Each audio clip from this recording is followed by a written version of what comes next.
Hey everyone, this is Zan, and today we'll talk about the Fateweaving Bless in Dominion 6. So Fateweaving is an Astral 7 Misfortune 1 Bless that presents itself as a defensive buff on your units. It attempts to apply the Cursed Luck debuff for each incoming enemy attack.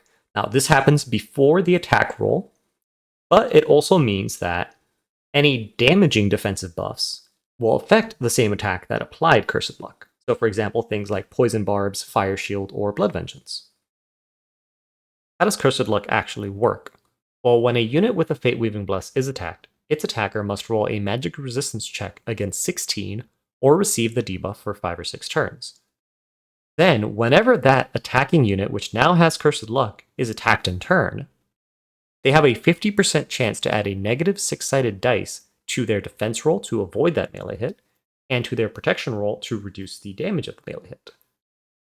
Notably, this is also going to counter the luck buff, and that can be quite huge in the late game since luck is a 75% chance to avoid fatal damage.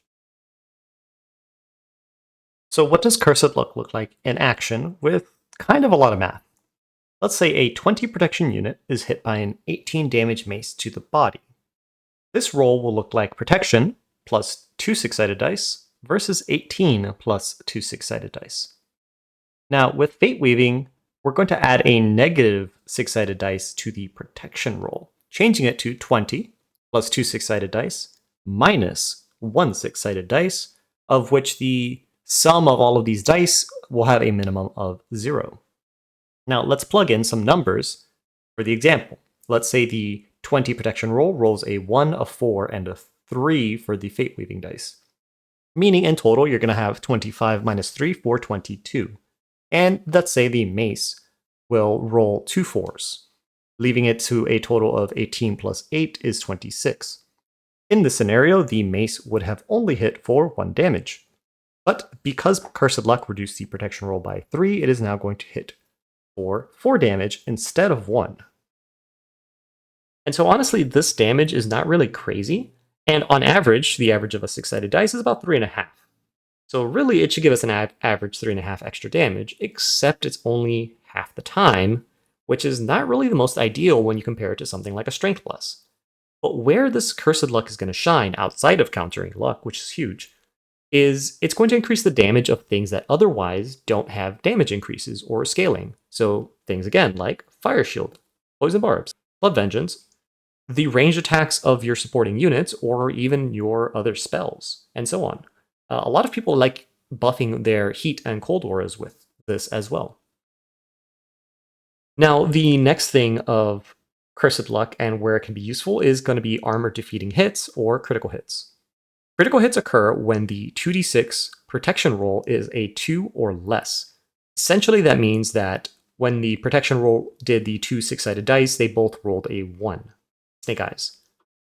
When this happens, 25% of the protection of the unit is reduced for the incoming attack. So a 20 protection unit would have a protection value of 15 for the incoming attack.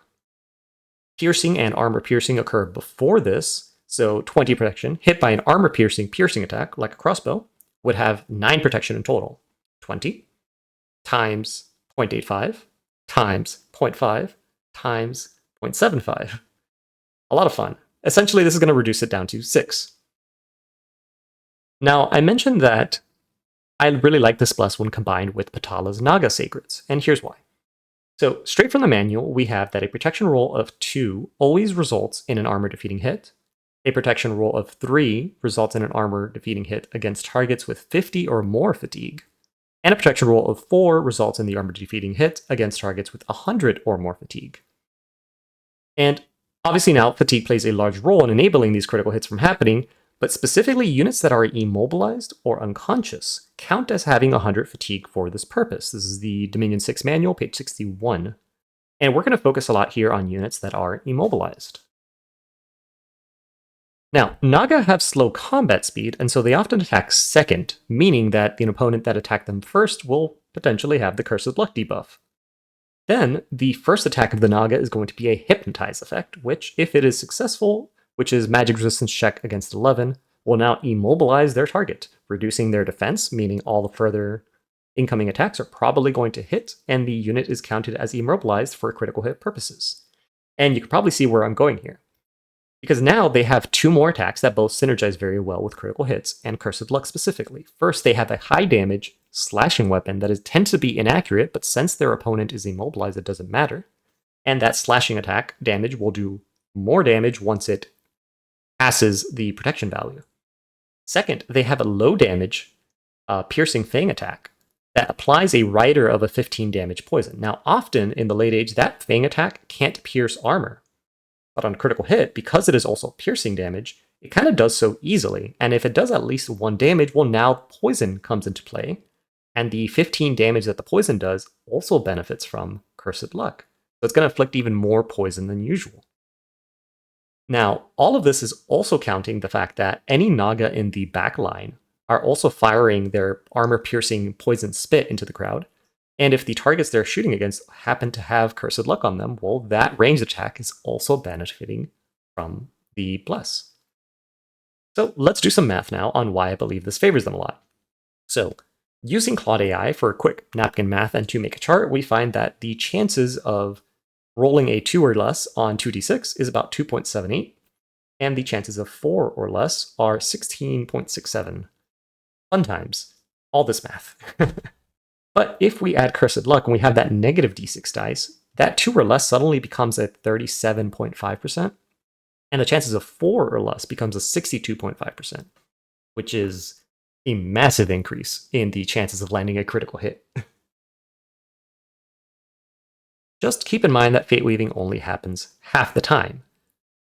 But even then, this is still dramatically increasing the chances of a critical strike, even when a unit is immobilized. We're going from a 3% chance to critical strike on average to about 31% if we assume that, Fateweaving happens half the time. So instead of 62% chance to crit, you have a 30% chance to crit on average for your attacks, right? A lot of math. You may have noticed these 4 battles going on in the background of the video so far. And essentially, this is because I don't tend to really be a math guy for these kind of games. I just like seeing things in action, and these were some of the tests that I took. And the main comparison I wanted to do with Fateweaving was comparing it to Strength plus 4, which is I guess would be the common bless, around the same amount of bless points for this. And essentially I have them fighting these almost Zweihanders, which have really high protection and tend to be an anti-elite unit. And essentially I have these 4 fights. I have both sides are unbuffed, and both sides have strong protection buffs, like Army of Gold, or even Legions of Steel. I believe I do both. And so the results pretty much are that unbuffed, the Naga tend to lose equal gold against these Zweihanders with the Strength plus 4. They also lose when they're buffed. And then unbuffed, with Fateweaving, they still lose to these Zweihanders. But when both sides do have their Army of Gold and their high protection buffs, their Legions of Steel, all that fun stuff, suddenly the Naga do significantly better against the Zweihanders than otherwise, because Fateweaving is percent-based protection reduction, meaning that they pretty much counter all of the armor buffs that are put on the units. And the takeaway we have from this is essentially that Fateweaving is a very good bless in the late game when the opponent is very likely to have these protection buffs on their units, to maybe even cast Luck on their units. Luck is absolutely insane in the late game. And so maybe this is one of the few blesses that you'd be inclined taking it imprisoned, because as we noticed early on, it's not really doing much for us. But in the late game, well, the results speak for themselves. And finally, this may not be the best bless for Patala in specific, or, whatever other nation, but the amount of synergy behind it when choosing it on Patala is much more exciting to me personally than some massive strength bless. Anyways, I hope you guys enjoyed the video, and thank you all for watching.